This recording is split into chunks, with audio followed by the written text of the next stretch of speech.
சட்டப்பேரவையில் முதலமைச்சர் விஜயின் பதில் உரை ஏமாற்றம் அளிப்பதாக மனிதநேய மக்கள் கட்சியின் தலைவர் ஜவாஹருல்லா தெரிவித்துள்ளதை அண்மை செய்தியாக பார்த்து வருகிறோம்.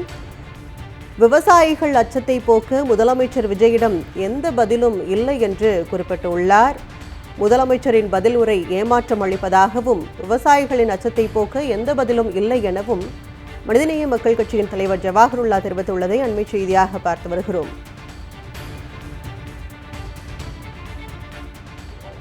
இன்று தமிழ்நாடு சட்டமன்ற பேரவையில் ஆளுநர் உரைக்கு நடைபெற்ற விவாதத்திற்கு பதிலளித்து மாண்புமிகு தமிழ்நாட்டினுடைய முதலமைச்சர் ஜோசப் விஜய் அவர்கள் ஆற்றிய பதில் உரை ஏமாற்றமாகவே இருந்தது. மாற்றம் வரும் என்று எதிர்பார்த்த மக்களுக்கு 40 நாட்கள் தாவேக ஆட்சி ஏமாற்றமாக இருப்பது போல முதலமைச்சர் விஜய் அவர்களுடைய பதில் உரையும் பெரும் ஏமாற்றமாக இருந்தது. வழக்கமாக ஆளுநர் உரைக்கான விவாதம் அதற்கு பதிலளிக்கக்கூடிய முந்தைய முதலமைச்சர்கள் அந்த விவாதத்தின் போது உறுப்பினர்கள் அவர்கள் ஆளுங்கட்சியை சேர்ந்தவர்களாக இருந்தாலும் சரி எதிர்க்கட்சி சேர்ந்தவர்களாக இருந்தாலும் சரி ஆக்கப்பூர்வமாக சொல்லக்கூடிய ஆலோசனைகள் கோரிக்கைகள் இதற்கெல்லாம் பதிலளித்து முதலமைச்சருடைய பதிலுரை அமையும்.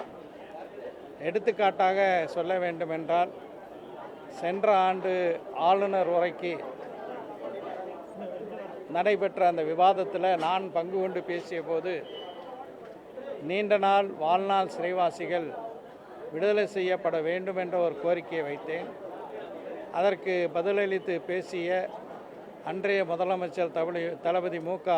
ஸ்டாலின் அவர்கள் என்னுடைய பெயரை குறிப்பிட்டு இந்த கோரிக்கையை வைத்திருக்கிறார், இதை அரசு நிறைவேற்றும் என்று சொன்னார்கள். அதேபோல விடுதலையும் செய்யப்பட்டார்கள். ஆனால் இந்த ஆட்சியில் முதலமைச்சர் அவர்கள் உங்களுடைய உறுப்பினர்கள் சொன்ன கோரிக்கைகள் ஆக்கப்பூர்வமான ஆலோசனைகளை எல்லாம் ஏற்றுக்கொள்கிறோம் என்று பொதுவாக அவருடைய முழு பதிலுரையும் பொதுவாக தான் இருந்தது. குற்றச்சாட்டுகளும் பொதுவாக தான் இருந்தது.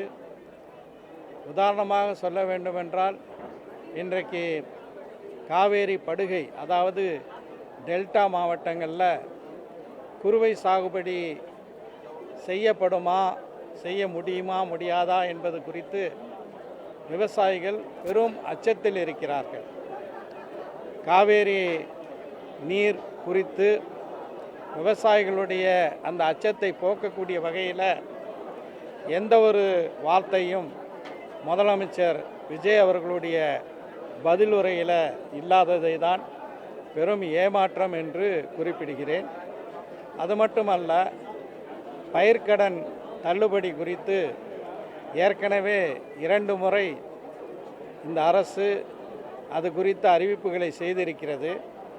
ஆனால் தமிழக வெற்றி கழகத்தினுடைய தேர்தல் அறிக்கையில் முழுமையான பயிர்க்கடன் தள்ளுபடி இருக்கும் என்று சொன்னார்கள். அதை தான் விவசாய பெருமக்கள் எதிர்பார்க்கிறார்கள். அது குறித்து எதுவும் சொல்லாமல் விவசாயிகள் மீது எங்களுக்கு அக்கறை இருக்கின்றது என்று சொல்லிவிட்டு ஏற்கனவே சொன்ன அதே அளவுக்கான தள்ளுபடி மட்டும்தான் இருக்கும் என்று குறிப்பிட்டது மாற்றமல்ல, அது ஒரு ஏமாற்றமாக தான் இருக்கின்றது. ஒட்டுமொத்தமாக இது சட்டமன்றம், உறுப்பினர்கள் பேசக்கூடிய கருத்துக்களை எல்லாம் உள்வாங்கி ஆங்கிலத்திலே சொல்ல வேண்டுமென்றால் there should be a very serious attentive reply from the honorable CM. That was missing. ஒரு கவனமாக உறுப்பினர்களுடைய